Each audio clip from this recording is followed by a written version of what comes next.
Our guest is Zachary Taylor, who's the town accountant for Milford. Welcome, Zach. Welcome, Zach. Thank you for having me. Oh, it's our pleasure. Great. You're going to explain all the complicated things for the treasurer. You know, we're going to all be much smarter now. I don't know if we have enough time for that. Oh, well, there's probably never enough time to be smarter. So, how long have you worked for the town?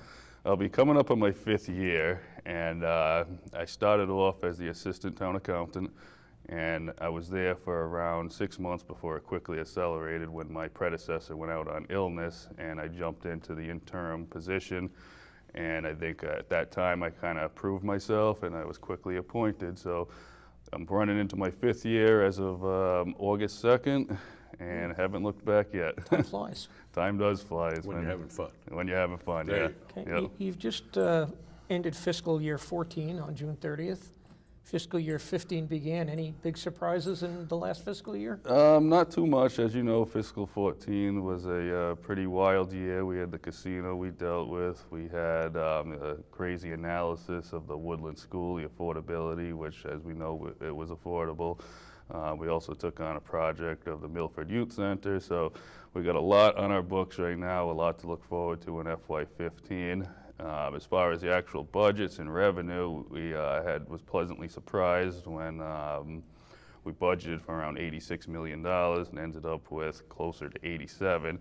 So that'll work its way into the free cash formula. We also had some significant turnbacks in health insurance, as well as hydrant services. We didn't have to tap into the Finance Committee's reserve fund, which is $103,000. That'll be dropped to the bottom line.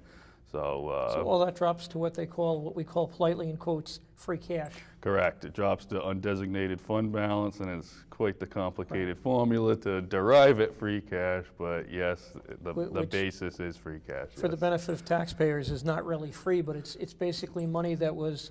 I like to call it recycled cash. It's money that came in above what you projected. Yep. Or below what you above what you expected to receive, or below what you expected to spend, and it's called free cash, but it really isn't free. That's correct. Or unencumbered funds. There you go. Yes. That's a good name for it. Correct. And typically now Milford uses that in the fall town meeting. That's been our practice. I think it's a good practice.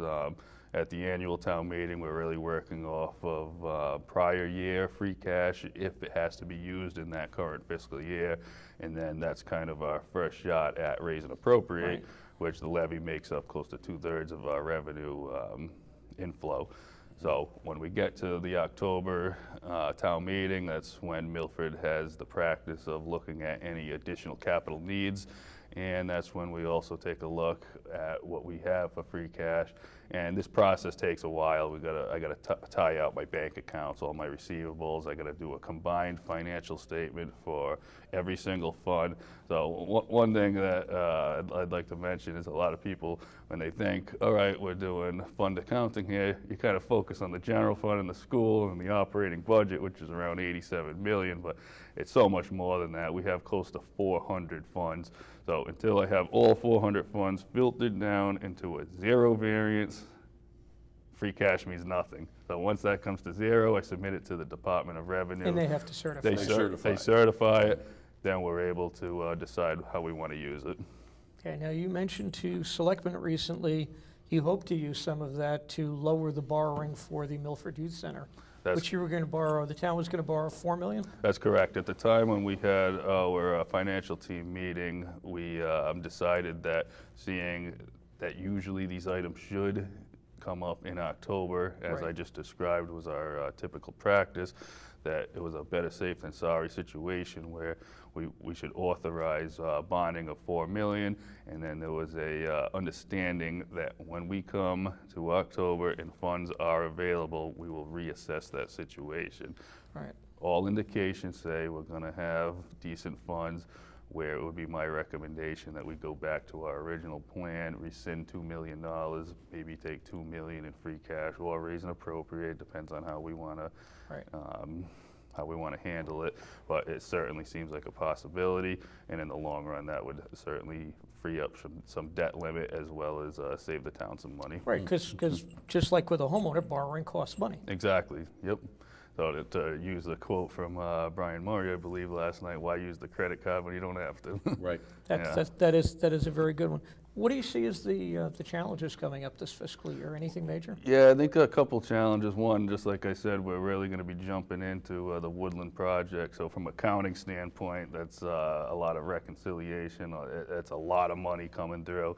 So it's going to make sure that that's going to run smoothly. That's one challenge. But from a operational budget standpoint, I think another challenge is going to be we just renegotiated our energy costs, and that's going to increase by 4 cents per kilowatt hour, which could definitely become $300,000 townwide. 4 cents. 4 cents, yeah. And we held off with negotiations as long as possible, and that seemed to be the best deal that we were going to get.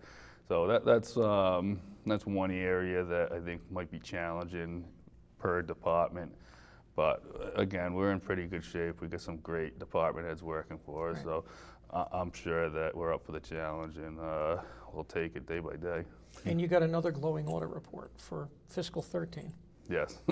But the audit starts again now very soon on fiscal 14. It does. Well, I think we're probably scheduled for February, but we'll be jumping right into that. There's not a lot of downtime when in our industry, so it's one thing after another. The other thing that happens once you go into the Woodland Hills School project, that's going to have to be audited by the school board. Yeah, the state school, Massachusetts Building Authority. They have to audit it before you get any reimbursement. Well, yeah, it gets submitted to them, and then it gets audited at that level as it's being submitted. Right. And they make sure it fits the scope of the project and fits Everything, the budget. Right. Yep. And then they apply their formula, and we receive money. So.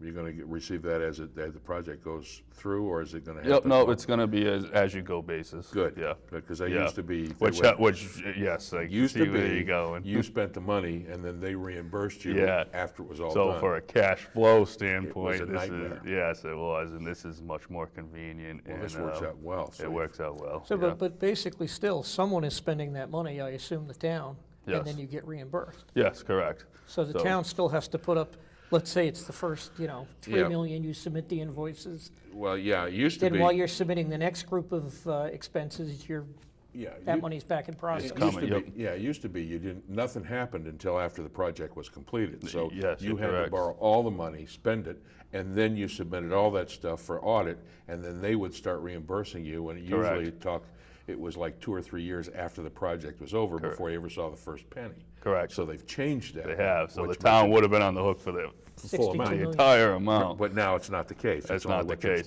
So what actually another benefit of that particular cycle is that we're able to do bands, which are bond anticipation notes. Right. And the interest rates on them are unbelievable at less than 1%. And short money, so it makes it easier. Money, yep. So by borrowing a small amount, it kind of supplements the timing of reimbursements coming back in. So we don't expect to actually pull the trigger and fully bond this project till potentially 2016.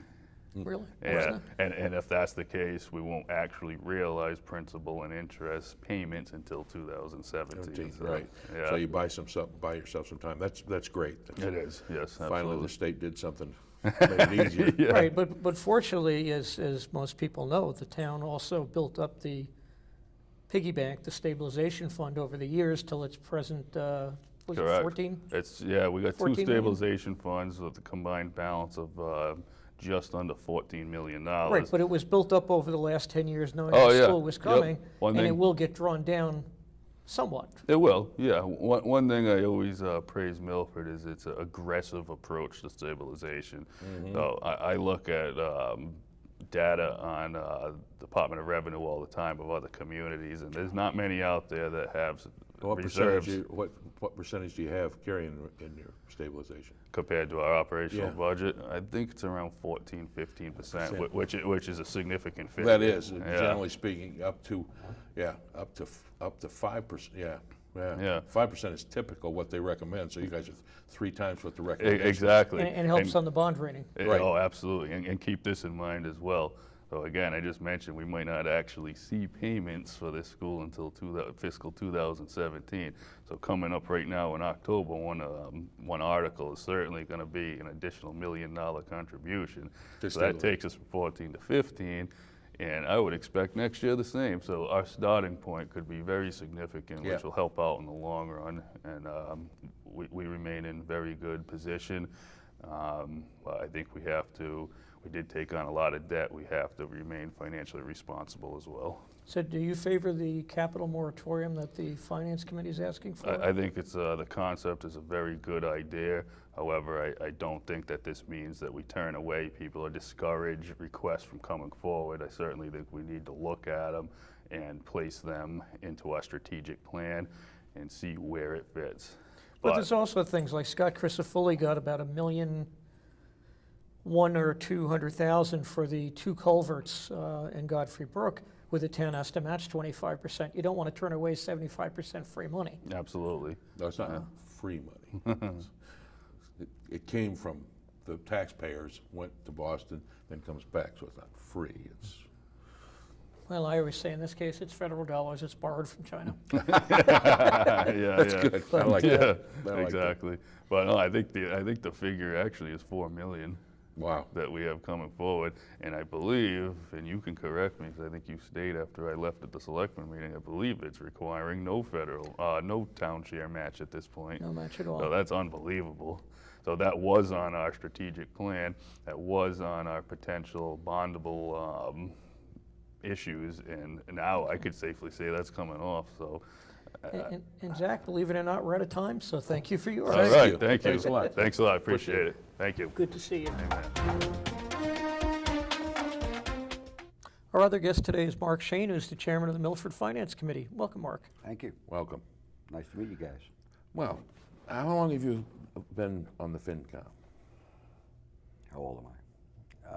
You don't have to answer that question. 20 years. Wow, 20 years. And 1 and 1 is still 2. It's like the Supreme Court, you know. The job is for life. That's good. Now, I like that. Milford has a deserved reputation as one of the best financially stable and well-run financially towns in the area. What do you attribute that to? Is it cultural? Is it the work you guys do, the work department heads do, a little bit of all of that? All of the above. The FinCom, if you understand it, is nothing more than a recommending committee. We have no power, no authority to do anything. We don't make policy, we don't do process, we just recommend. In this town, Finance Committee's recommendations are pretty much held to high esteem.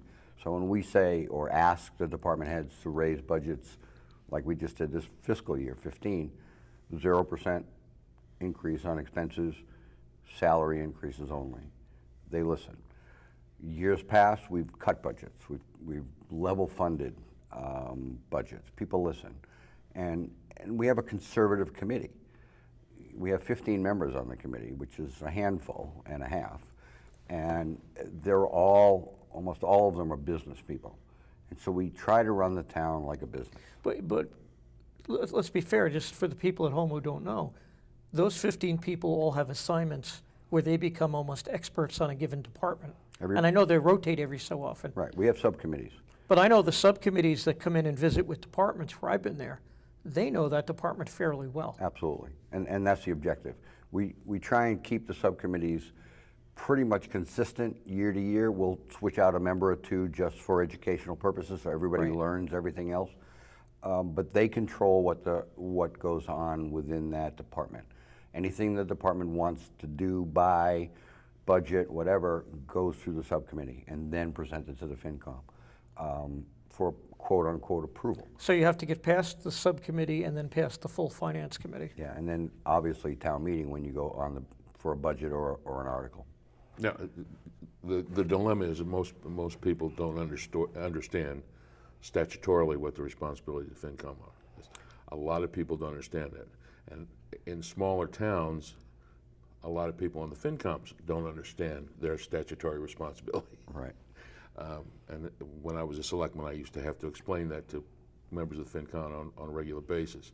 Their job was to collect the requests, review the requests, Right. and make recommendations, and exactly. submit to the governing body Selectmen. the requested amount and the recommended amount. Correct. Right, but a lot of FinComs have a tendency to go beyond that.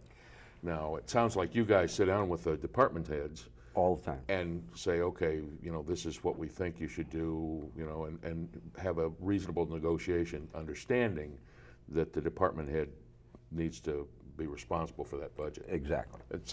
So that's Exactly. If we don't work together, it doesn't come out well. And there have been years where it didn't come out well. Right. So we've established that policy or process, if you will, probably 9 or 10 or 11 years ago. And we asked that the subcommittees meet with the department heads almost on a monthly basis. So there's no surprises towards the end of the year.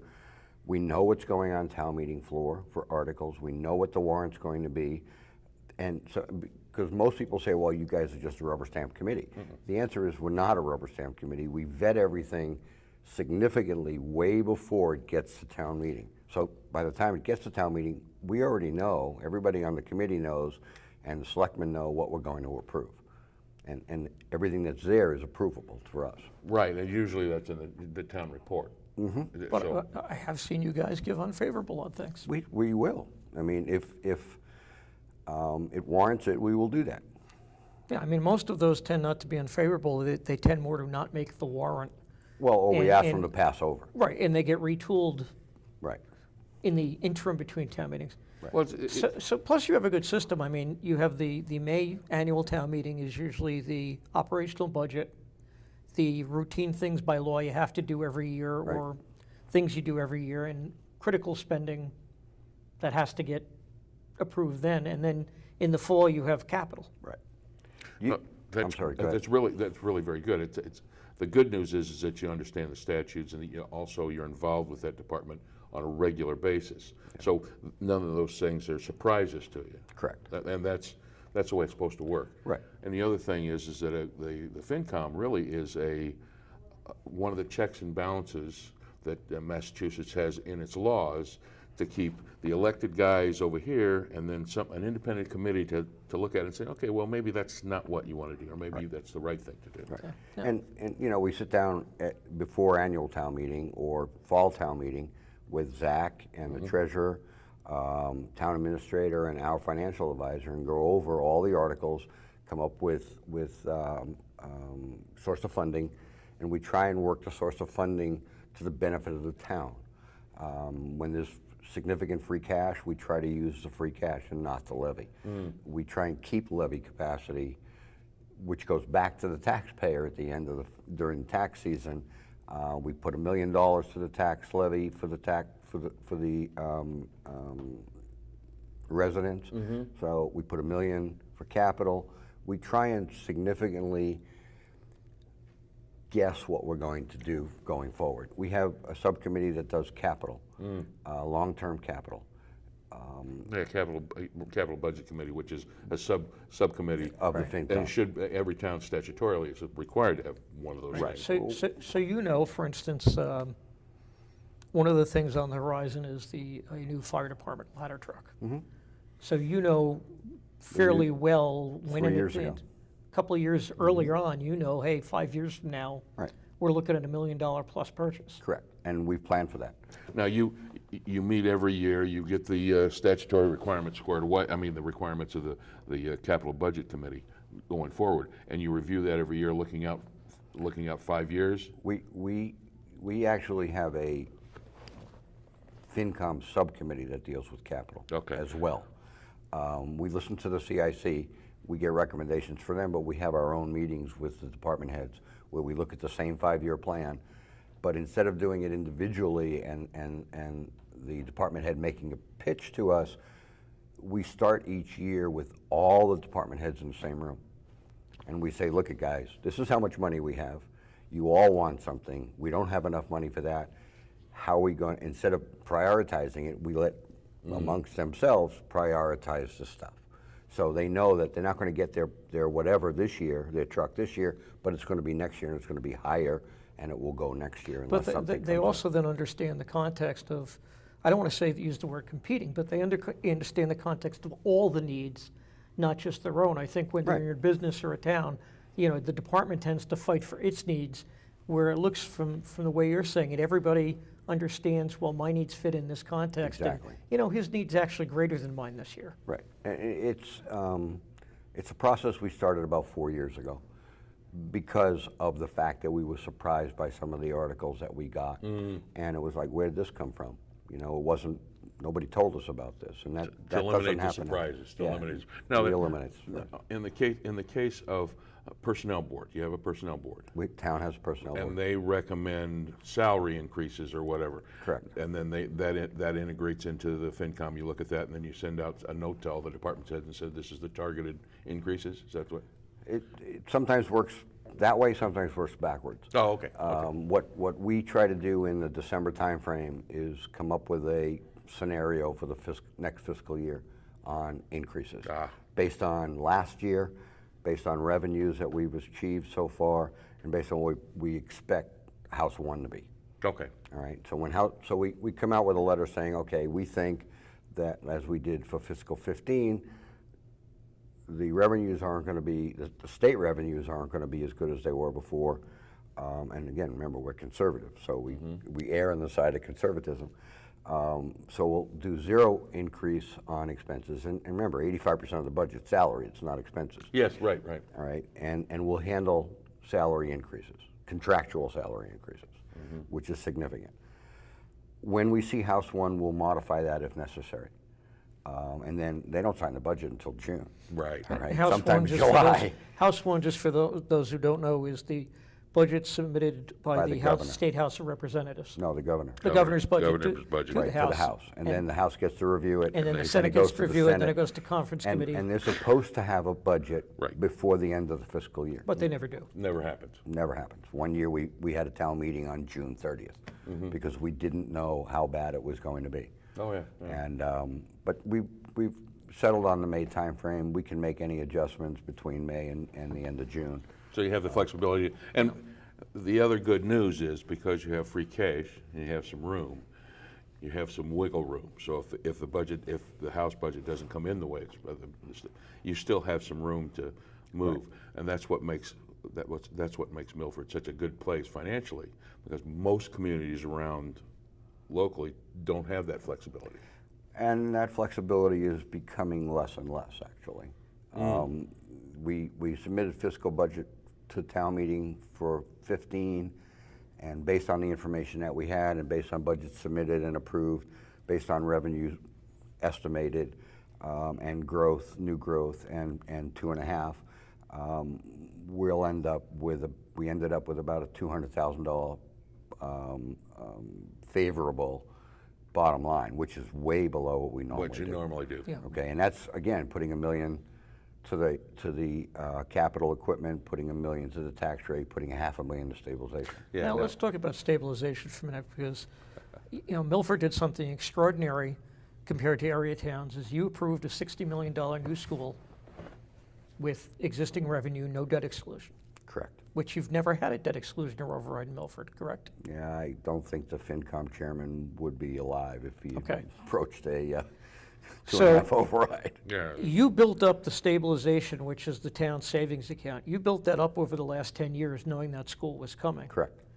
But that's going to be drawn down. You're at about the $10, $11 million level. 13 almost. Okay, but that's going to come way down over the next 10 years as that Woodland note is paid off, correct? Yes. The way we planned it, okay, we planned to put as much free cash into stabilization as we could going forward to manage the school. We had originally planned on a $45 million school, so about $22 million out of pocket to the town. Right. And stabilization at 5% borrowing, whatever we picked, Stabilization was not going to be impacted hardly at all. With the $62 million school, $37 million to the bond, to the long-term debt, it impacted the stabilization account significantly. And what we decided to do 3 years ago, when we figured out, or we were told that that was going to be the probable number, is we put an extra $500,000 a year into stabilization. We raised the debt limit from the ops budget from $3 million to $3.5 million, with very little impact on the ops budget. Mm-hmm. What that does now is anything over $3.5 million we'll pull from stabilization, and with the $500,000 offset, so we're not pulling a full difference out of stabilization. Right. So stabilization with the school will drop to a low point of about $9 million in 5 years, and then start to come back build up again. Yeah. Now, $9 million is significant, though. oh no, it's significant. There's no question. And if we hadn't planned that, we would have been on the hook for $37 million long-term debt, and it would have been devastating. Right. And that was not the right answer. Right. Now, with the addition of that $5 million for the Armory, That's what I was going to say. You added the youth center in this year on top of that. that's going to draw the stabilization account, doing the same thing and not raising the debt limit, down to $2.5 million in 15 years or 14 years, which is well below what the FinCom uses for a basis. Our expectation, or our recommendation, we wrote a white paper a while back, and our recommendation is that we never go below 2 times the debt payment. So if worst came to worst, we would have $7 million in there to pay for 2 years worth of debt if the economy went south. Well, we're not going to be there. It's going to be hard. And I actually just wrote a letter to the selectmen, which they'll get on Monday night, this coming Monday night, recommending that we have a 5-year moratorium in any long-term debt. Which we had before. Which we had before. And we lifted about, what, 2 or 3 years ago 2 or for 3 a few years items. ago, right. And so, it may end up being more than 5 years. We'll take it after 5 and look at it and see where we're. Obviously, we look at it on an annual basis, but we can't afford right now to put I mean, that's silly. Of course we can afford to do it, to put more money on long-term debt. The problem is that when the debt payment goes up out of operational budget, money's got to come from somewhere, because the bucket's only that big. Right. So what has to happen is you have to move into the levy limit. You have to do all sorts of things. You know, and the worst case scenario, obviously, is that there are no increases. I mean, you know, you can take this all the way down the path if you want, but we choose not to. Right. We choose not to do that. Yeah. So we're trying to be conservative, put a moratorium on. We'll still do capital on an annual basis of $1 million. Whatever free cash we end up with extra, if we need to put it towards capital, necessary capital, we will. We still want to maintain the $1 million to the tax rate, and put money into stabilization. And we have 2 stabilization accounts, actually. We set up a short-term stabilization account as well for extra capital, okay, which is where we plan for that $1 million truck, et cetera. Right. Believe it or not, we're out of time, so thank you, Mark. That was it. Thank you. You're welcome. Appreciate that.